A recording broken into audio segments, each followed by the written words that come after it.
அனைவருக்கும் வணக்கம். துலாம் ராசினியர்களுக்கு நிகழ்ந்து கொண்டிருக்கும் 2024 ஆண்டு ஏப்ரல் மாதம் 14ஆம் தேதி முதல் 2025 வருடம் முடிவதற்குள் துலாம் ராசினியர்களுக்கு அடித்தது ராஜயோகம். அப்படி என்ன மாதிரியான நன்மைகள் எல்லாம் ஏற்பட இருக்கு, கிரக நிலைகளின் ரீதியாக அமையிருக்கும் சாதகங்கள் என்ன, பாதகங்கள் என்ன, கிரகங்களுடைய சஞ்சார நிலைகளின் காரணமாக மேலும் என்ன மாதிரியான நன்மைகள் எல்லாம் உங்களுடைய வாழ்வில் ஏற்பட இருக்கு என்பது குறித்தான முழுமையான பதிவு தான் இந்த வீடியோல நம்ம விரிவா பார்க்க போகிறோம். அதற்கு முன்னாடி குரு பகவானை பற்றி சற்று விரிவாக தெரிந்து கொள்வோம். இந்திரன் உட்பட 30 முக்கோடி தேவர்களுக்கும் ரிஷிகளுக்கும் குருவாக விளங்குவதால் பிரகஸ்பதி என பூஜிக்கப்படும் குரு பகவான் நவகிரகங்களின் நாயகன் என போற்றப்படும் சூரியனுக்கும் ஆச்சாரியனாக திகழக்கூடியவர். ஜாதகத்தில் தான் இருக்கும் ராசியிலிருந்து 5, 7, 9ஆம் ராசிகளை தன் சுப பார்வையினால் தோஷங்களை போக்கும் கருணையும் சக்தியும் பெற்றவர் குரு பகவான். வியாழன், பிரகஸ்பதி, பொன்னன் என்ற பல பெயர்கள் இவருக்கு உண்டு. அதிச்சாரம், வக்ரம் ஆகியவற்றால் பாதிக்கப்படாத கிரகம் இவர் ஒருவர் மட்டும்தான். தவத்தினாலும் பக்தி, ஒழுக்கம், நேர்மை, வைராகியம் ஆகியவற்றினால் உயர்ந்த பிரம்ம ஞானிகள், பக்தியில் உயர்ந்த பாகவத தர்மர்கள், அறிவினால் உயர்ந்த மாமேதைகள், தர்ம நெறியிலிருந்து சிறிதும் பெறலாது மக்களை தனது குழந்தைகளாகவே பாவித்து நாட்டை ஆளும் மா மன்னர்கள், கற்பிற்சிறந்த பதிவிரதைகள், 4 வேதங்களையும் கற்றுணர்ந்த பெரியோர்கள், பசுக்கள், பிறர் துன்பங்களையும் தன் துன்பம் போல் பாவித்து இரக்க குணம் கொண்ட உத்தமர்கள் ஆகியோருடைய ஜனன கால கிரக நிலைகளை ஆராய்ந்து பார்த்தால் ஒரு சிறந்த சுபபலம் பெற்றிருப்பது நமக்கு தெரியும்.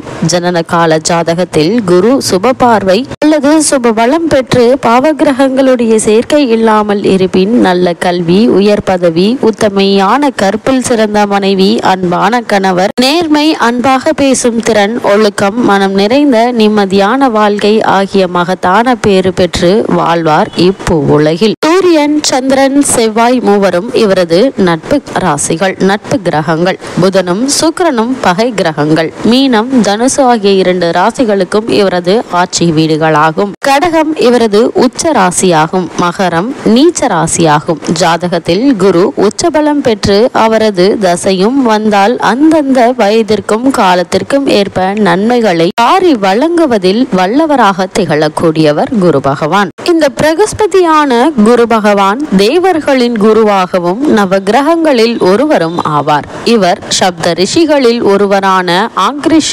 முனிவரின் மகன் ஆவார். இவருக்கு தாரை என்ற மனைவியும் உண்டு. இவர் 4 வகையான வேதங்களையும் 64 கலைகளையும் அறிந்தவர். எண்ணற்ற யாகங்களையும் செய்து தேவர்களின் குருவாக மாறினார். அத்துடன் திட்டையில் கோயில் கொண்டுள்ள வசிஷ்டேஸ்வரரை வணங்கி நவகிரக அந்தஸ்து பெற்றவர். அதனால் பிரகஸ்பதியின் கிரகமான வியாழன் கிரகம் ராஜ கிரகம் என்று அழைக்கப்படுகிறது. அது மட்டுமில்லாமல் இவர் இடம் பெயர்வதே குரு பெயர்ச்சி என்றும் வழங்கப்படுகிறது. இவருக்கு அந்தணன், அமைச்சன், அரசன், ஆசான், ஆண்டலாபன், குரு, சிகிண்டிசன், சீவன், சுரகுரு, தாராபதி, தெய்வமந்திரி, நற்கோள், பிரகஸ்பதி, பீதகன், பொன்னன், மறையோன், வேதன், வேந்தன் என 18 பெயர்கள் உள்ளன. இது ஜோதிடத்தின்படி இவரின் சொந்த வீடுகள் தனுசு மற்றும் மீனம் ஆகிய ராசிகள் ஆகும். இவர் ஒளி படைத்த ஞானிகளையும் மேதைகளையும் உருவாக்குபவர். இப்படிப்பட்ட குரு பகவானுடைய நட்பு ராசிகள் மேசம், சிம்மம், கன்னி மற்றும் விருச்சகம். ஆட்சி வீடு தனுசு, மீனம். உச்ச வீடு கடகம். பகை கிரகங்கள் பகை வீடு ரிஷபம், மிதுனம், துலாம். நீச்ச வீடு மகரம். இவர் ஒரு ஆண் கிரகம். இது மட்டுமில்லாமல் புனர்பூசம், விசாகம், பூரட்டாதி ஆகிய குருவினுடைய நட்சத்திரங்களாகும். குரு 2 வகைப்படும். அவை தேவகுரு, மற்றொன்று அசுரகுரு. தேவகுரு தான் நமது குரு பகவான் ஆவார். அசுரகுரு சுக்கிரன் ஆவார். புனர்பூசம், விஷாகம், பூரட்டாதி ஆகிய நட்சத்திரங்களில் பிறந்தவர்களுக்கு பிறப்பில் குரு திசை நடக்கும். குருவுக்குரிய உலோகம் தங்கம், ரத்தினம் புஷ்பராகம், உடை பொன்னிற ஆடை, தூபதீபம் ஆம்பல். குருவினுடைய வாகனம் யானை, வகுப்பு அந்தனர். குரு பகவானுடைய திசை சரியாக 16 வருடங்கள் கொண்டது. இந்த 16 வருடங்கள் மற்ற கிரகங்களுடைய அமைப்பு சரிவர அமைந்திருந்தால் எண்ணற்ற நன்மைகள் உங்களுடைய வாழ்வில் ஏற்படும். ஜோதிடத்தில் குரு அதிர்ஷ்டத்திற்கான கிரகம் என்பார்கள். நல்ல அதிர்ஷ்டம், ஆரோக்கியம் மற்றும் நிறைந்த செல்வம் ஆகியவற்றை நிறைவாக தர வல்லவர். ஒருவருடைய ஜனனகால ஜாதகத்தில் குரு வலுவாக இருப்பின் அந்த நபருக்கு எந்த ஒரு கடின நிலையில் குருவினுடைய அற்புதமான பலனால் நிலையான பலன்கள் தான் பெறுவார்கள் என்பது ஜாதகப்படியான விதி. சுப கிரகங்களுக்கு முகூர்த்த நிர்ணயம் செய்யும் போது குருபலம் பார்த்து நாள் நிச்சயம் செய்வது வழக்கம். அந்த குருபலம் எந்த அடிப்படையில் நிர்ணயிக்கப்படுகிறது என்று பார்க்கும்போது, ஒரு கிரகம் எந்தெந்த வீடுகளுக்கு தன்னுடைய பரல்களை தருகிறதோ அந்த வீடு அந்த கிரகத்திற்கு பலம் வாய்ந்த இடமாகும். இதன் அடிப்படையிலேயே கோச்சார பலன்கள் கணிக்கப்படுகிறது. இதன்படி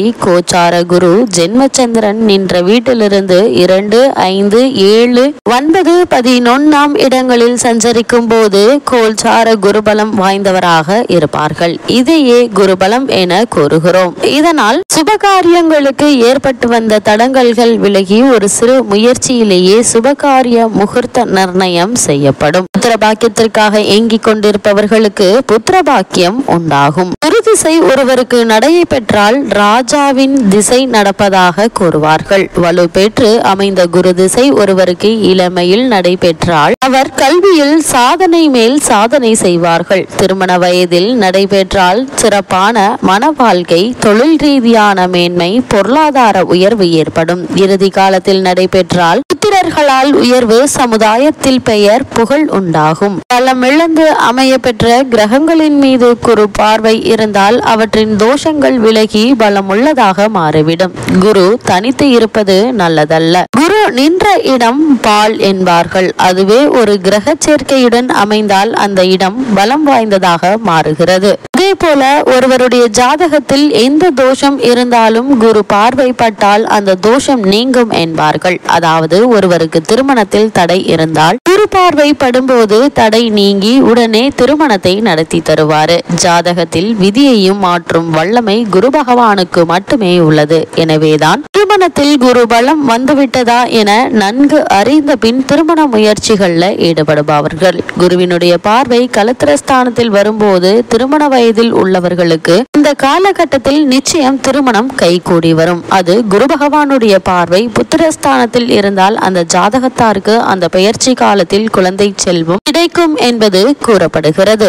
அதே போல ஒருவருடைய ஜாதகத்தில் குருவினுடைய அருள் முழுமையாக இல்லாவிட்டால் திருமணம் காலம் தாமதமாகலாம் அல்லது திருமண வாழ்வில் நிம்மதியின்மையோ குழந்தை பெறா கிடைக்காமல் இருக்கலாம். இந்த குறையை சில பரிகாரங்களின் மூலமாகவும் குரு ஆராதனைகள் மூலமும் முழுவதும் நிவர்த்தி செய்து கொள்ளலாம். அதே போல குரு பகவான் உங்களுடைய ராசிக்கு 1ஆம் இடத்தில் இருந்தால் நீண்ட ஆயுள் மற்றும் செல்வம் கிடைக்கும். 2ஆம் இடத்தில் இருந்தால் அரசு வேலை கிடைக்கும். குரு 3ஆம் இடத்தில் இருந்தால் உடன்பிறப்புகளால் உதவி கிடைக்கும். 4ஆம் இடத்தில் இருக்க வீடு வாகன யோகம் உண்டாகும். 5ஆம் இடத்தில் இருக்க புத்திர தோஷம், பெண் குழந்தைகள் தோஷம் நீங்கும். 6ஆம் இடத்தில் இருந்தால் பிரச்சனை இல்லாத வாழ்வு மலரும். 7ஆம் இடத்தில் இருந்தால் நல்ல வாழ்க்கை துணை அமையும். 8ஆம் இடத்தில் இருந்தால் நீண்ட ஆயுள் கிடைக்கும். 9ஆம் இடத்தில் இருந்தால் அள்ளி கொடுப்பார்கள். 10ஆம் இடத்தில் இருந்தால் பதவி மாற்றம் உண்டாகும். 11ஆம் இடத்தில் இருந்தால் செல்வ நிலையில் உயர்வு உண்டாகும். குரு 12ஆம் இடத்தில் இருந்தால் சுப விரயம்,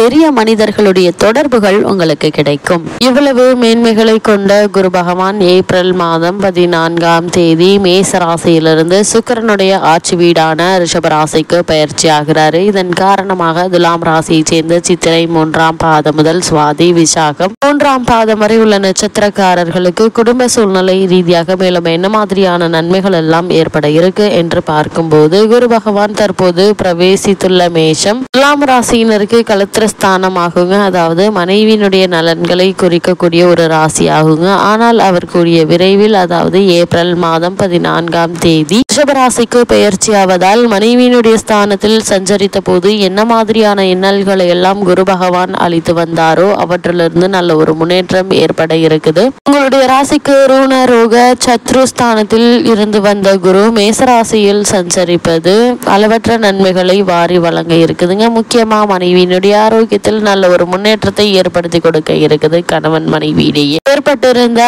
அந்யோன்ய குறைவு நீங்கி இருவருக்கும் அன்பும் அந்யோன்யமும் அதிகரிக்க இருக்குதுங்க. உத்தியோகம் சம்பந்தமாகவோ அல்லது வேறு காரணங்களினாலோ இதுவரை பிரிந்திருந்த தம்பதியினர் ஒன்று சேரக்கூடிய ஒரு காலகட்டமாக முன்னேற்றங்கள் ஏற்பட இருக்குதுங்க. அது மட்டும் இல்லாம விவாக சம்பந்தமான முயற்சிகள்ல ஏற்பட்டு வந்த தடங்கல்கள் தாமதங்கள் நீங்கி சிறு முயற்சியிலேயே நல்ல ஒரு வரன் அமையிருக்குது. புத்திர பாக்கியத்திற்காக இயங்கிக் கொண்டிருக்கும் துலாம் ராசினருக்கு புத்திர பாக்கிய யோகம் கிடைக்க இருக்குதுங்க. குடும்ப பிரச்சனைகள் தீர்ந்து ஒற்றுமை நிலவ இருக்குதுங்க. நீதிமன்ற வழக்குகள் இருந்தாலும் கூட அந்த வழக்குகள்ல சாதகமான தீர்ப்பினை தற்போது நீங்கள் எதிர்பார்க்கலாம் என்பதை கிரக நிலைகள் தெளிவாக உறுதியளிக்குதுங்க. துலாம் ராசி சேர்ந்த உத்தியோகஸ்தர்களை பொறுத்த வரைக்கும் இந்த காலகட்டங்கள்ல தனது 7ஆம் பார்வையாக துலாம் ராசியை பார்ப்பதாலும் லாபஸ்தானத்தில் சனி பகவான் வலம் வருவதாலும் துலாம் ராசியினர் பலருக்கு ஊதிய உயர்வு பதவி உயர்வு உத்தியோகத்தில் சில சலுகைகள் கிடைப்பதற்கான சாத்தியக்கூறுகள் அதிகம் இருக்குதுங்க. அது மட்டும் இல்லாம இந்த தருணத்தை பொறுத்த வரைக்கும் துலாம் ராசி சேர்ந்த உத்தியோகஸ்தர்களுக்கு வெளிநாடு சென்று பணியாற்ற வேண்டும் என்ற விருப்பம் இருந்தாலும் அதற்கான முயற்சிகளை தற்போது நீங்கள் தாராளமாக மேற்கொள்ளலாங்க. நல்ல ஒரு முன்னேற்றம் கிடைப்பதற்கான சாத்தியக்கூறுகள் அதிகம் இருக்குது. மேலதிகாரிகள் மற்றும் நிறுவனத்தினர் ஆகியோருடைய ஆதரவு மனதிற்கு உற்சாகத்தை அளிக்குங்க. வெளிநாடு சென்று பணியாற்றும் எண்ணம் இருந்துச்சு அப்படின்னா அதற்கான முயற்சிகளை மேற்கொள்ளலாங்க. சிறு முயற்சியிலேயே வெற்றி கிடைக்க இருக்குது. துலாம் ராசி சேர்ந்த தொழில் மற்றும் வியாபாரம் செய்பவர்களை பொறுத்த வரைக்கும் குரு பகவானுடைய இந்த சஞ்சார காலம் வர்த்தக துறையினருக்கு பல நன்மைகளை அளிக்க இருக்குதுங்க. பாக்கியஸ்தானத்தை